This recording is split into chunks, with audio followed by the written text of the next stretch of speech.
Saudara-saudari yang terkasih, jumpa lagi dalam Pelita Hati hari ini, Senin 18 Oktober 2021, Pesta Santo Lukas, penulis Injil.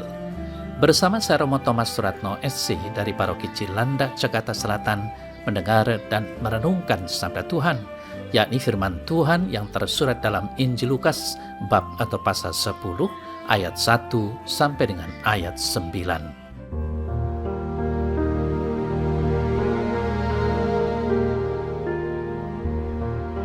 Pada suatu hari, Tuhan menunjuk 70 murid yang lain, lalu mengutus mereka berdua-dua mendahuluinya ke setiap kota dan tempat yang hendak dikunjunginya. Katanya kepada mereka, tuaian memang banyak, tetapi pekerja sedikit. Karena itu mintalah kepada Tuan yang empunya tuaian, sebab ia mengirimkan pekerja-pekerja untuk tuaian itu. Pergilah, sesungguhnya Aku mengutus kamu seperti anak domba ke tengah-tengah serigala. Janganlah membawa pundi-pundi atau begal atau kasut, dan janganlah memberi salam kepada siapapun selama dalam perjalanan. Kalau kamu memasuki suatu rumah, katakanlah lebih dulu, damai sejahtera bagi rumah ini. Dan jikalau di situ ada orang yang layak menerima damai sejahtera, maka salammu itu akan tinggal atasnya. Tetapi jika tidak, salammu itu kembali kepadamu. Tinggallah dalam rumah itu, makan dan minumlah apa yang diberikan orang kepadamu. Sebab seorang pekerja patut mendapat upahnya. Janganlah berpindah-pindah rumah. Dan jikalau kamu masuk ke dalam sebuah kota, dan kamu diterima di situ, makanlah apa yang dihidangkan kepadamu, dan sembuhkanlah orang-orang sakit yang ada di situ, dan katakanlah kepada mereka, kerajaan Allah sudah dekat padamu.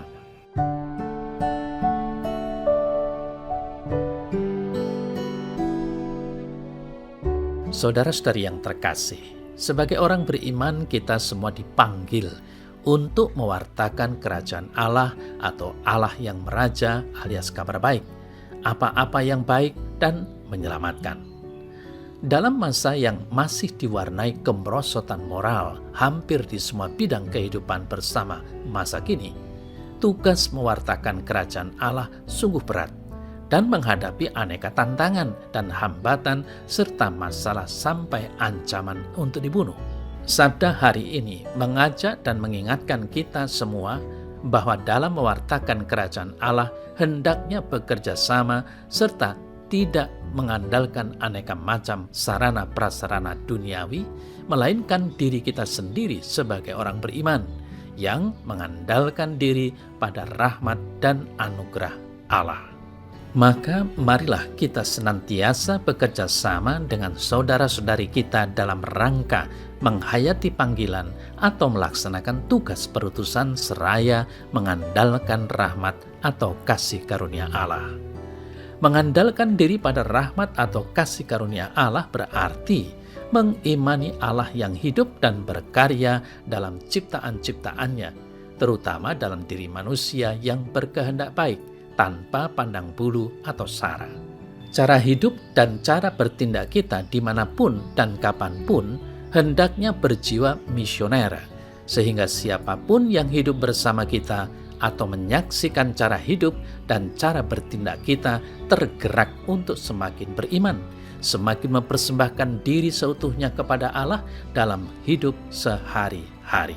Saya berharap keluarga-keluarga dapat menjadi contoh dalam hal menghayati jiwa misioner dalam kebersamaan atau kerjasama. Nah, saudara saya terkasih, Santo Paulus memberi kesaksian, Tuhan telah mendampingi aku dan menguatkan aku, supaya dengan perantaraan Injil diberitakan dengan sepenuhnya dan semua orang bukan Yahudi mendengarnya. 2 Timotius 4 ayat 17. Warta gembira bukan menjadi monopoli bangsa atau suku atau agama tertentu, melainkan bagi semua orang, bagi seluruh dunia. Secara tertulis kita tahu bahwa kitab suci telah diterjemahkan ke dalam berbagai bahasa yang ada di dunia ini, dengan harapan apa yang tertulis di dalam kitab suci dapat difahami dan kemudian dihayati. Demikian juga isi kitab suci telah dipelajari dan dikomentari, entah secara tertulis dalam bentuk buku atau lisan melalui aneka ceramah atau pengajaran, agar warta gembira semakin dihayati secara mendalam oleh berbagai kalangan atau profesi seseorang. Semuanya itu sungguh merupakan usaha dengan bantuan rahmat Allah, supaya dengan perantaraanku Injil atau warta gembira diberitakan dengan sepenuhnya dan semua orang mendengarkannya.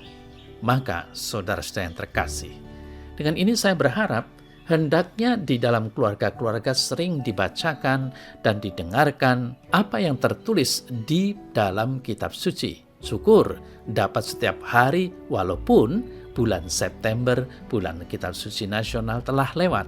Dengan merayakan pesta Santo Lukas yang adalah penulis Injil hari ini, sadarlah bahwa kitab suci pertama-tama dan terutama untuk diwartakan, dibacakan, dan didengar, direnungkan, bukan untuk didiskusikan atau diperdebatkan.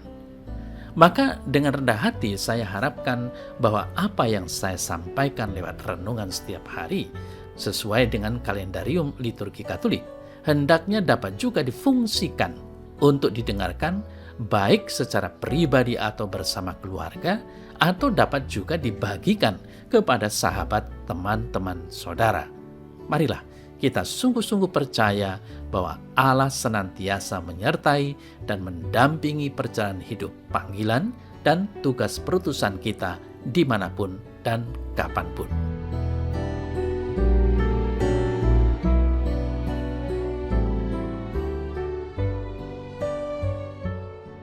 Dalam nama Bapa dan Putra dan Roh Kudus. Amin. Ya Tuhan Allah, betapa pentingnya kitab suci yang memuat segala firman dari diri-Mu. Berilah aku semangat dan dorongan agar aku senantiasa mau dan dapat mewartakan sabda-Mu kepada siapa saja yang aku jumpai dalam perjalanan hidupku di dunia ini. Amin. Dalam nama Bapa dan Putra dan Roh Kudus. Amin.